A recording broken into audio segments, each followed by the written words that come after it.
But breaking right now at 6:30 as you wake up, we start with that extensive flooding on parts of the Treasure Coast. Some areas seeing up to 9 inches of rain with flood warnings issued as you were sleeping. We are live with a cleanup effort this morning underway. And this morning we're tracking more impact weather. Part of our area waking up to some thick fog this morning. So be sure to let yourself have a little extra time as you head out the door. I want to thank you so much for joining us on this Friday. I'm Erin Guy. Welcome to Friday. I'm Stephen Graves. Nathalie is off. A lot of weather-related headlines this morning to get to. Our team, of course, here to make sure you're ready to head out the door. Our Caleb Califano is in Indian River County where the sun is coming up. Roads are impassable there. We have a closer look. Our Josie Carbonari is tracking the aftermath of yesterday's storms. Of course, Yasmin and Vanessa looking at the impacts being felt right now from fog. So we do start with Vanessa this morning. Good morning. And good morning. And right now we're tracking some thick fog, especially across the Treasure Coast and in Jensen Beach. You can see the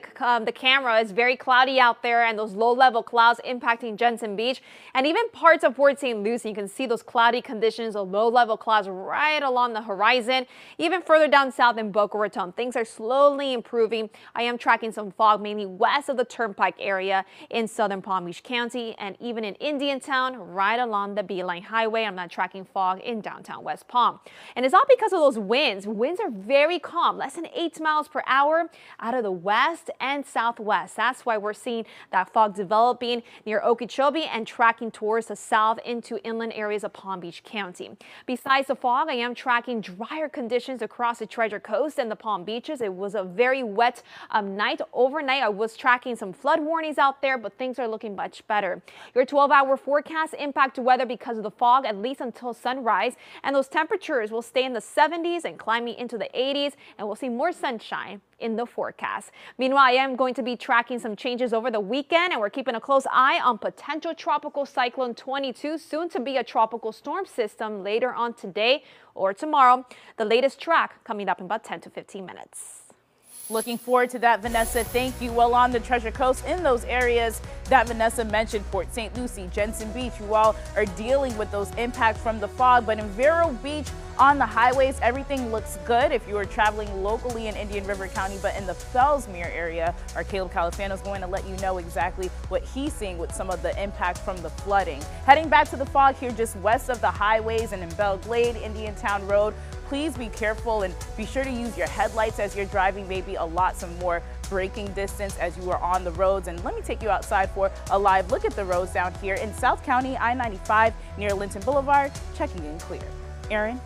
Yasmin, thank you so much. Well, now to that breaking news along the Treasure Coast. Roads are still impassable in some areas after extensive flooding in Indian River County. Those flood warnings were issued in some areas overnight. And our Caleb Califano is live in Fellsmere. Caleb, the sun is up now. Tell us what you're seeing there. Yeah, well, we're getting a better look at how extensive this flooding is. We are on the south side of Broadway right now, right across from 512. This road is technically open, but as you can see, still a lot of major flooding. You can see here we have a truck driving down the road here trying to make it up to 512.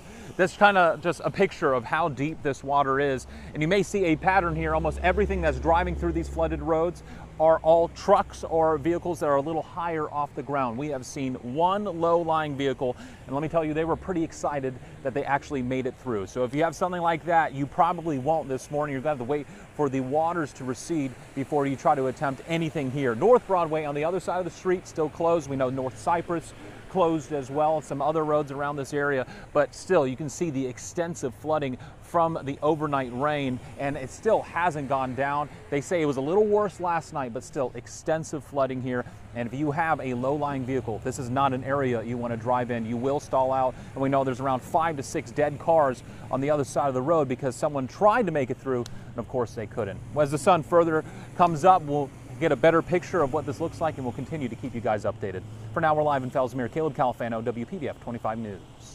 Caleb, good advice there. We'll check in with you later. Meantime, further south in Palm Beach County, a big holiday light display. Take a look. This is in West Palm Beach. You see that pole just bent there? They're cleaning up after storm damage instead of opening up to you, the public, today. Our Josie Carbonari is live at Okehele Park, where crews, they've been trying to race against the clock to get this fixed, Josie.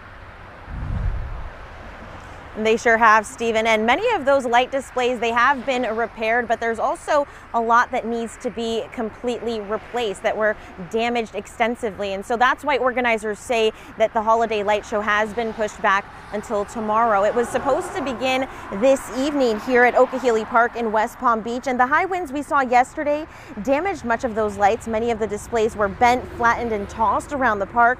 Organizers tell us it takes hundreds of hours to build these displays and set them up, so this wasn't ideal, but spirits are high. The good news is many were repaired already. We're told the money raised from the event goes to local families coping with a child's terminal illness or life-changing injury.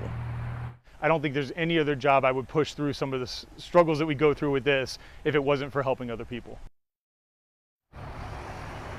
And those crews tell us they'll be back out here today wrapping up those final repairs and replacements and final touch-ups before the light display begins tomorrow.